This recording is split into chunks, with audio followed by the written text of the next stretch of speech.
გამარჯობა. მე ისტორიკოსი კახა კვაშილავა ვარ, ეს ჩემი თუთიყუში კუკუშა და ეს ჩემი ვლოგია, მოდი გიამბობ. იცოდით, რომ ინდოეთსა და ირანს შორის სასაზღვრო პრობლემა ერთმა ქართველმა მოაგვარა.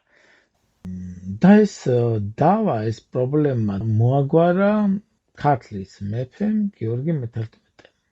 გიორგი მე-11 ძალიან ენერგიული მეფე იყო, რომელიც ქართლის დამოუკიდებლობისთვის იბრძოდა და ფაქტობრივად მისი დამორჩილება, მისი ასე თქვათ მოთოკვა ირანმა დიდხანს ვერ შეძლო. გიორგი მე-11 ერთ ქართულ წყაროში ასეა შეფასებული, დიდად სახელოვანი და წამებული მეფე გიორგი. არადა საუკუნეებმა ისე ჩაიარა, მის შესახებ ბევრი არაფერი ვიცოდი.